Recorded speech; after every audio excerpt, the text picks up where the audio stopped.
बिस्मिल्लाहिर्रहमानिर्रहीम। My name is Wasim Abbas और आज हम टॉपिक डिस्कस करेंगे वो चैप्टर नंबर 6 आयनिक बॉन्ड के मुतालिक है।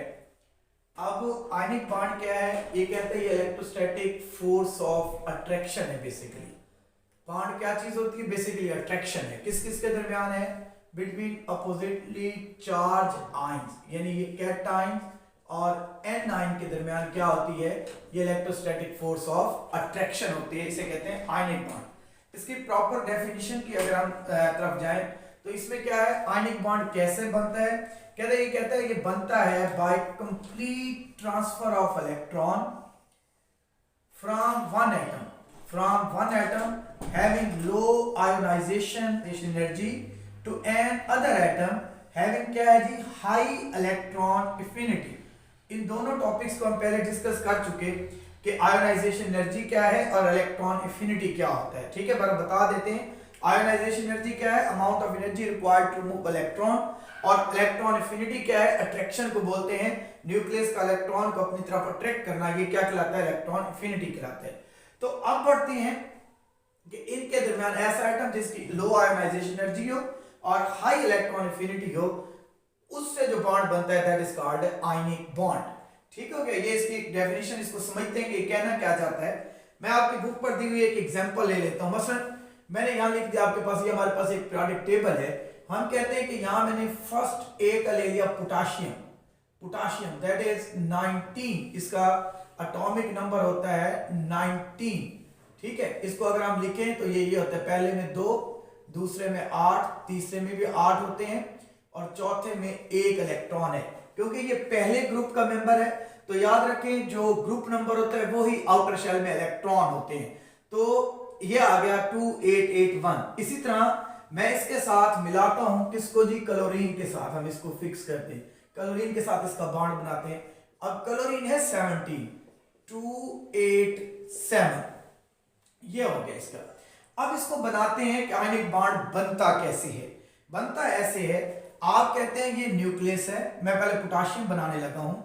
इसके पहले शेल के अंदर 2, दूसरे में आ गए 8, फिर हमारे पास आ गए 8,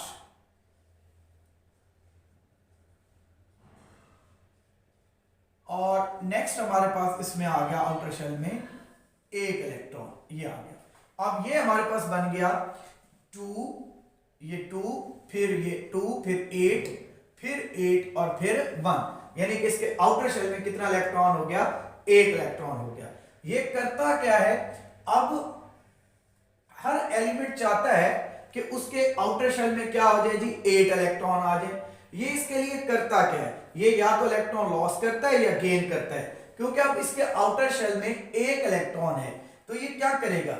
ये अगर 1 इलेक्ट्रॉन अपना लॉस कर दे तो पोजीशन ये आ जाएगी, पहले में 2, दूसरे में आ जाएंगे 8 और तीसरे में भी आ जाएंगे 8। तो ये इसकी पोजीशन आ जाएगी।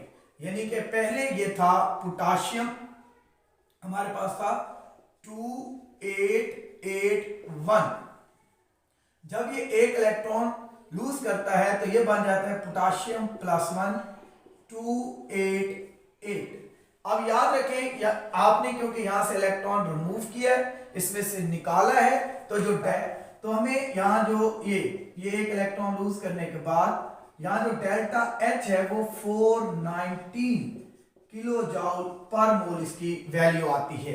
मतलब अगर जब आप इसमें से इलेक्ट्रॉन निकालेंगे तो आयोनाइजेशन एनर्जी है ये कि amount of energy required to remove, तो आपको इलेक्ट्रॉन क्या करनी पड़ती है? यहाँ एनर्जी किस में आ जाएगी? पॉजिटिव में चली जाएगी। इसी तरह नेक्स्ट चलते हैं, ये अब हमारे पास कैटआयन बन गया। नेक्स्ट स्टेप के अंदर क्लोरीन को हम लेते हैं, वो है 17। अब इसमें क्या पोजीशन है? पहले में 2, दूसरे में हमारे पास क्या हो गया जी? 8 और तीसरे में क्या आ गया जी? इसका 7, ये आ गया 7 इलेक्ट्रॉन।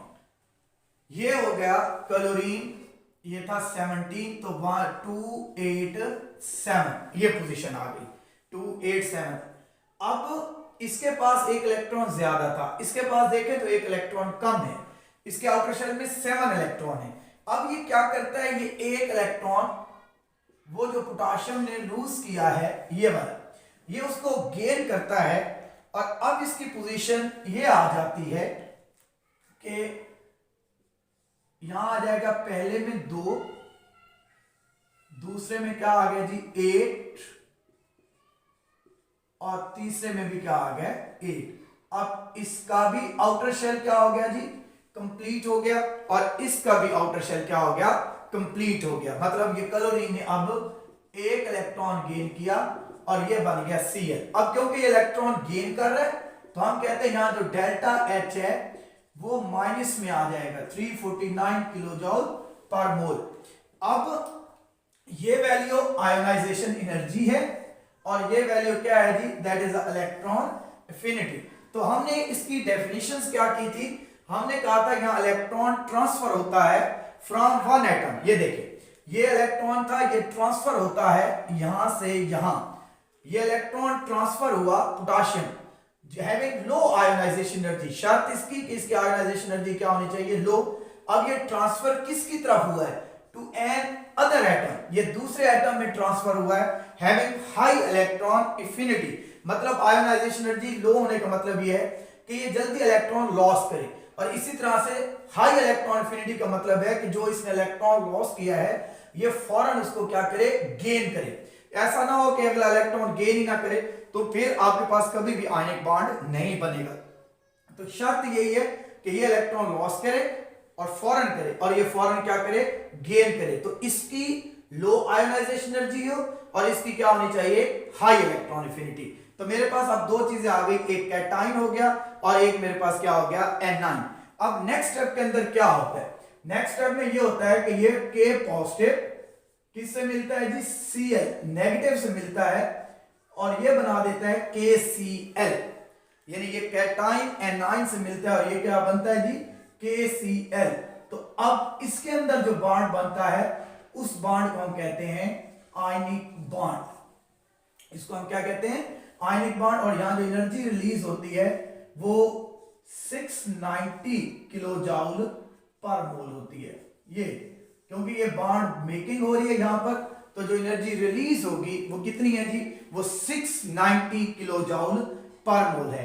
तो इस तरह जो बॉन्ड बनता है that bond is called ionic bond. यानी इसमें हमने जो पेयर बनाया है याद रखें वो हमने बनाया है फर्स्ट ए को, हमने फर्स्ट ए के एलिमेंट को किससे मिलाया है जी 7a के एलिमेंट से। तो फर्स्ट ए और 7a के एलिमेंट जो मिलते हैं जो बॉन्ड बनता है उस बॉन्ड को हम कहते हैं आयनिक बॉन्ड। हम क्या करते हैं जी हम यहां एक और एग्जांपल लेते हैं, वो हम लेते हैं कि सेकंड ए जो है ये लेफ्ट साइड वाले, इसमें जो राइट साइड वाला ग्रुप है 6a इसके साथ क्या करते हैं जी इनके एलिमेंट्स को मिलाते हैं। अब इसमें मैं क्या करता हूं मैंने ले लेता हूं कैल्शियम। अब कैल्शियम है यहां पर 20 की तो ये बनता है 2 8 8 और 2, यानी कि इसके पहले में आ गए 2 फिर 8 फिर 8 और फिर 2। तो ये क्या करता है ये अपने ये 2 इलेक्ट्रॉन क्या कर देता है ये लूज कर देता है और पोजीशन इसकी ये आ जाती है 2 8 और 8, यानी पहले में 2 दूसरे में 8 और तीसरे में भी 8। तो इसका कंप्लीट हो गया ऑक्टेट और इस पे चार्ज कितना आ जाएगा +2 आ जाएगा। ये जितने याद रखिए ये जितने इलेक्ट्रॉन लूज होते हैं उतने उस पे क्या आ जाता है चार्ज आ जाता है। तो ये +2 हो गया। इसी तरह से मैं यहां से ले लेता हूं ऑक्सीजन 6 का, मैंने पहले सेकेंड ए ग्रुप लिया था अब मैं किसका पेयर कर रहा हूं इसके साथ 6a का। 6a में हमारे पास है ऑक्सीजन, ऑक्सीजन होता है 8, ये बन जाएगा 2 6, ये इसकी पोजीशन होगी पहले में 2 दूसरे में 6। तो अब इसने जो ये 2 इलेक्ट्रॉन जो है वो लूज किए हैं ये क्या करेगा ऑक्सीजन ये 2 इलेक्ट्रॉन जो ये गेन कर लेगा, मतलब इसने 2 इलेक्ट्रॉन लूज किए थे इसने 2 क्या कर लिए गेन। तो अब इसकी पोजीशन ये आ जाएगी इसके ऊपर चार्ज -2 आ जाएगा और ये हो जाएगा 2 8, यानी इस पे -2 आ गया, इसका भी आउटर शेल क्या हो गया कंप्लीट। अब नेक्स्ट स्टेप के अंदर ये जो Ca+2 है ये -2 से मिलता है और ये बन जाता है जी CaO। ये दोनों क्योंकि इक्वल चार्ज रखते हैं ये लिहाजा एक दूसरे को क्या कर देंगे कैंसिल कर देंगे। तो ये भी एक क्या बन जाएगा आयनिक बॉन्ड। मतलब ये एक आप पेयर समझ लें कि सेकेंड ए और 6A ये आपस में जब मिलते हैं तो फिर भी हमारे पास कौन सा बॉन्ड बनता है, आयनिक बॉन्ड बनता है। अच्छा, इसी तरह एक और एग्जांपल ले लेते हैं, मसलन मैं ले लेता हूं एल्यूमिनियम।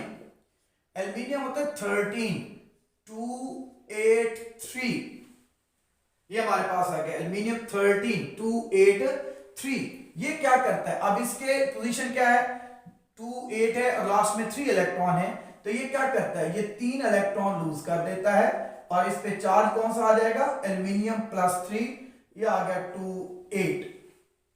अब हम नेक्स्ट स्टेप के अंदर क्या करते हैं, हम अगर इनको आपस में मिलाना चाहें, एल्यूमिनियम को और ऑक्सीजन को, तो भाई फिर क्या पोजीशन होगी, अब ये होगी कि एल्यूमिनियम +3 ऑक्सीजन -2 से मिलेगा और ये बन जाएगा Al2O3। ये याद रखें, ये इस तरह बनता है कि एल्यूमिनियम +3 है, ऑक्सीजन -2 है, ये इस तरफ आता है, ये इस तरफ आता है, तो ये बन जाता है Al2O3।